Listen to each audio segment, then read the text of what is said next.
ரெண்டு video play பண்ணினேன். Different விளங்கிச்சா இல்லையா? முதலாவது வீடியோ ரெண்டாவது வீடியோவில் டிஃப்ரெண்ட் விளங்கிச்சா இல்லையா? என்ன காரணம்னா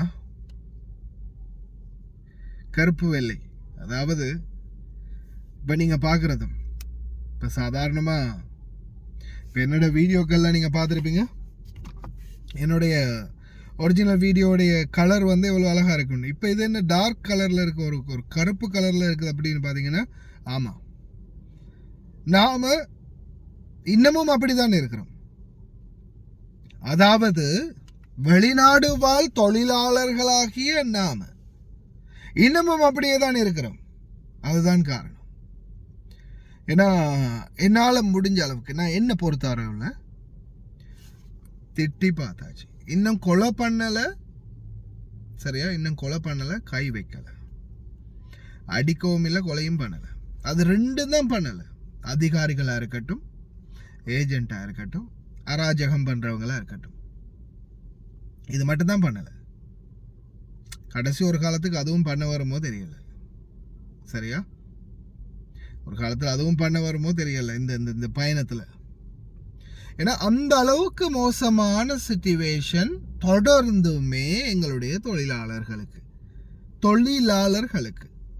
இலங்கையர்கள், இந்தியர்கள், பங்களாதேஷிகள், பாகிஸ்தானிகள் இல்லை, தொழிலாளர்களுக்கு அப்படின்னு சொல்லலாம். ஏன்னா நான் போடுற வீடியோவை பாருங்கள். பங்களாதேஷ், ஸ்ரீலங்கா, இந்தியா, இன்னும் எத்தனை நாடுகள், நேபாள், பிலிப்பைன், அடுக்கிட்டே போகலாம். பிரச்சனை பிரச்சனை பிரச்சனை வந்துக்கிட்டே இருக்குது. இப்போது நான் ஒரு இந்த ஃபோனுக்கு நான் அதை ட்ரான்ஸ்ஃபர் பண்ணினேன்னு தெரியலை. எஸ், ட்ரான்ஸ்ஃபர் பண்ணியிருக்கிறேன். நான் அந்த வீடியோலாம் கடைசியில் போடுறேன். இது பாருங்கள், எங்கள்கிட்ட தமிழ்நாட்டை சேர்ந்த ஒரு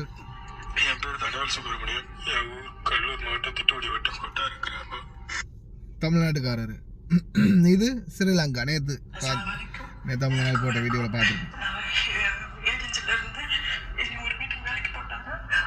ஸ்ரீலங்கா. இது தேசி.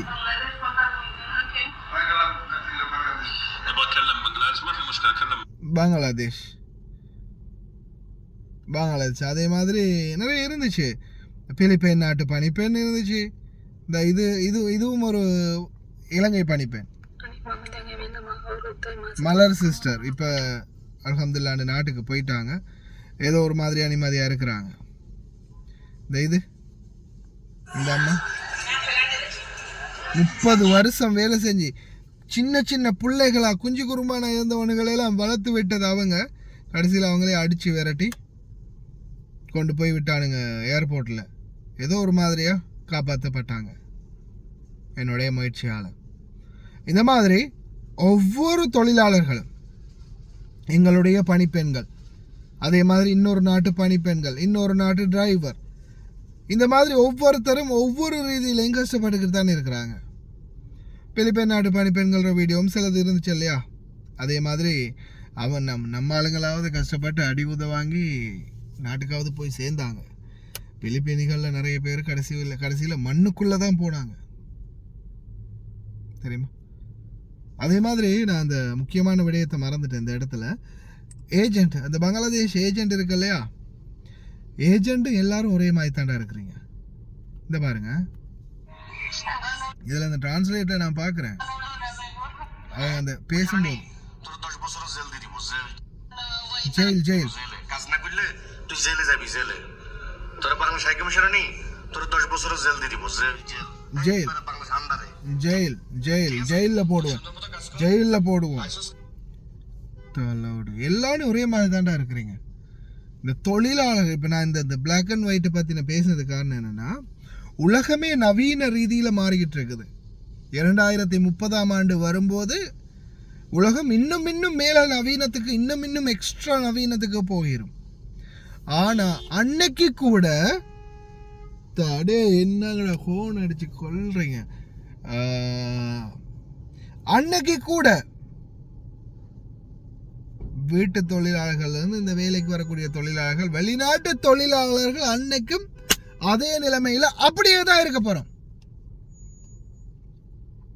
அதே அதே நிலைமையில் அப்படியே தான் இருக்க போகிறோம். காலத்துக்கும் அதுதான்.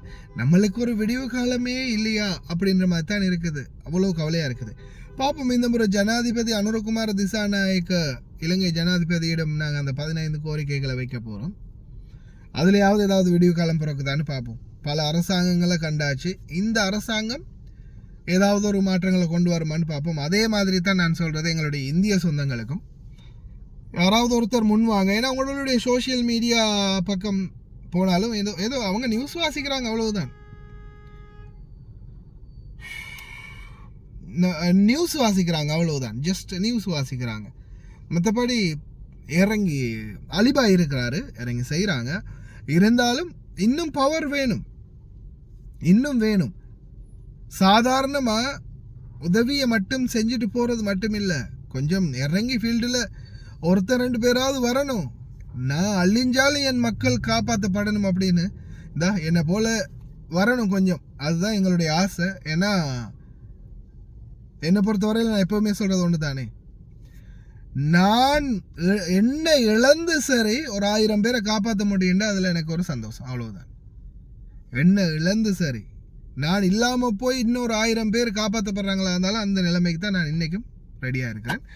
இன்ஷா அல்லாஹ் முடிஞ்ச வரைக்கும் அப்படி ஒவ்வொருத்தரும் தன்னை தியாகம் செஞ்சு சரி மக்களை காப்பாற்றணும் அப்படின்ற ஒரு முயற்சியில் வரணும்.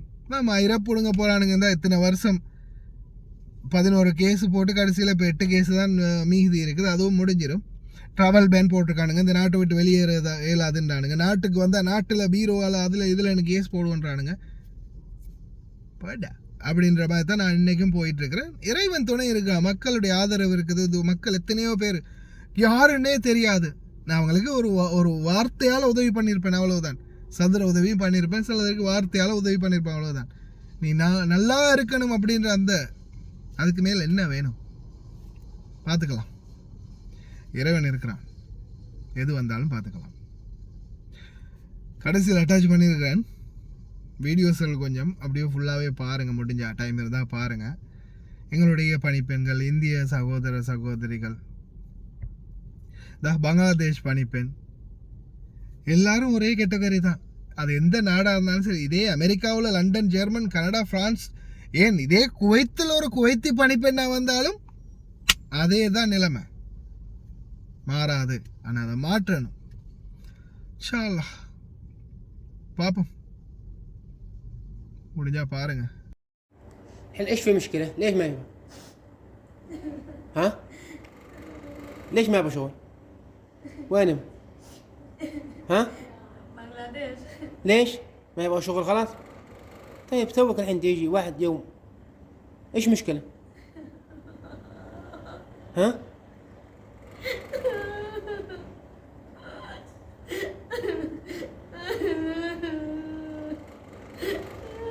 هذه شغالة يا محمود. أمس كويسة واليوم تغير الوضع من الساعة تقريبا 3 العصر إلى الآن. وقفت قالت ما بشتغل. تمام؟ وهذا حبيت أثبت لك بالفيديو. تحياتي لك.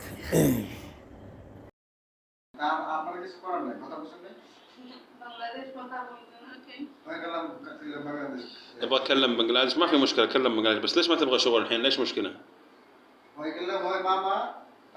ماما تعبان. يا ساتر. يعني الحين ما تبغى شغل؟ لا. تبغى تروح بنجلاديش. She don't want to work, she want to go Bangladesh. ঠিক আছে, তুই কপিলের টাকা দে, না তোরা জেলে দিব। জেলে কাজ না করলে তুই জেলে যাবি। জেলে তোরা বাংলাদেশ হাই কমিশনে নি, তোর 10 বছরের জেল দিয়ে দিব।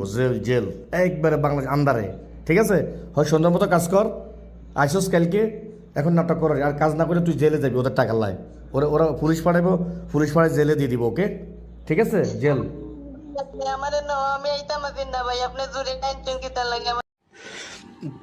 என் பேர் தனவேல் சுப்பிரமணியம். என் ஊர் கடலூர் மாவட்டம் திட்டுக்குடி வட்டம் கொட்டார கிராமம். என் குடும்ப கஷ்டத்துக்காக நான் துபாய்க்கு வேலைக்கு வந்தேன். என்னோட கம்பெனி பேர் வந்து big dream star technical service LLC. Company இருக்கிற இடம் வந்து தேரா லைஃப் ரோடு. என் ஓனர் பேர் வந்து எட்வின் சேம்சான். அவருடைய ஊர் வந்து கேரளா மாநிலம் திருவனந்தபுரம். எனக்கு கொஞ்ச நாளாக உடம்பு ரொம்ப முடியலன்னு சொல்லி அவர்கிட்ட சொல்லிட்டு இருக்கேன். அவர் ஊருக்கு அனுப்புறேன்னு சொல்லிட்டு அனுப்பவே மாட்டுறாங்க. என்ன பைப்புட்டுன்ற வேலைக்கு அழிச்சிட்டு வந்துட்டு இங்கே கண்ட வேலைலாம் செய்ய சொல்கிறாங்க. கேட்டால் திட்டுறாங்க கட்ட வார்த்தையில் ஃபேமிலியெல்லாம் ஈர்த்து. என்னால் அங்கே இருக்கவே முடியல. நான் வந்து 1 வருஷம் 1 மாதம் ஆச்சு. என்னால் இருக்க முடியல. என் உடம்பு கண்டிஷன் ரொம்ப ஒரு மாதிரியாக போயிட்டே இருக்கு. ஒய்ஃபுக்கும் ரொம்ப உடம்பு முடியலன்னு சொல்லி போன மாதம் 30ஆம் தேதி சொன்னாங்க. நான் அங்கே இருக்கிற கஷ்டத்தை என் ஃபேமிலிகிட்ட என்னால் சொல்ல முடியல.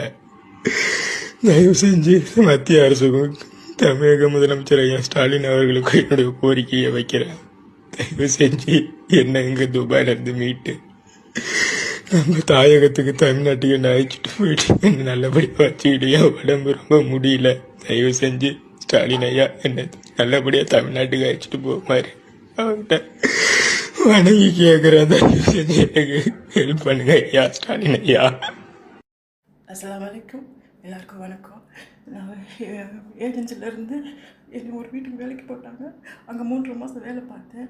அது முடியாதுன்னு சொல்லிட்டு அவள் என்னை கொண்டு வேறு வீட்டில் வேலைக்கு போட்டாள். எனக்கு இந்த வேலை பிடிக்கல, ரொம்ப கஷ்டமாக இருக்குது. இப்போ இந்த அக்கா மறைச்சவங்க இப்போ விற்றவங்க வந்து பழைய கஃபிலுக்கே பாரம் கொடுக்குறாங்க. என்னை 15 நாள் ரூமில் அடைச்சி வச்சுருந்து அடித்தாங்க. ஏஜென்சிக்காரங்க என்னை பாரம் எடுக்க மாட்டேங்கிறாங்க. யாருக்காவது சொல்லுங்கள், என்னை காப்பாற்ற நான் சர்ஃபானுக்கு வந்து சொல்லியிருக்கேன், போல சொல்லி எல்லாம் அனுப்பி வச்சுருக்கேன். என்னை ஏஜென்சியில் பாரம் எடுக்க மாட்டேன்னு சொன்னாங்களாம். என்னை இங்கே வச்சுருக்காங்க. 350 தினார் அவங்க தானே வாங்கினாங்க, நானாக வாங்கினேன். என்னை எப்படியாவது காப்பாற்றுங்க ப்ளீஸ். என்னை ஏஜென்சியில் பாரம் எடுக்க மாட்டேன்னு சொன்னாங்களாமே. பழைய கோயிட்டிக்கிட்ட தான் பாரம் கொடுக்குறேன். பழைய கோயிட்டி 15 நாளாக என்னை வச்சு ரூமில் வச்சு அடித்து தாங்கி கொண்டு விட்டா. அக்கம்மா மாற்றி விட்டா 850 தினாருக்கு. ஏஜென்சிக்கு சொல்லு ப்ளீஸ், என்னை எப்படியாவது காப்பாற்று. இப்போ 5 மணி 6 மணிக்கு வந்து என்னை கூட்டிகிட்டு போய் அடிப்பாள். சரியா? ஏஜென்சிக்காரங்களுக்கு ஃபோன் எடுத்து சொல்லு ப்ளீஸ்.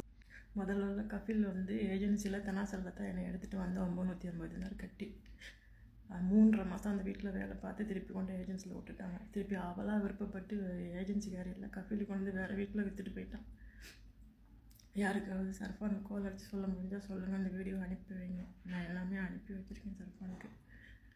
என் பாஸ்போர்ட் காப்பிலேருந்து பத்தாவது காப்பிலேருந்து எல்லாமே. இப்போ 5 மணி 4 மணிக்கு வரேன். வந்து கூட்டிகிட்டு போய் என்னை அடிப்பா, வேலை செய்ய மாட்டேங்கிறேன்னு. ஏஜென்சிக்காரங்க எப்படி கபிலுக்கு பாரம் கொடுக்குறாங்கன்னு எனக்கு தெரியல. போன வாட்டி அப்படித்தான் அடித்து ரொம்ப அநியாயம் பண்ணான்.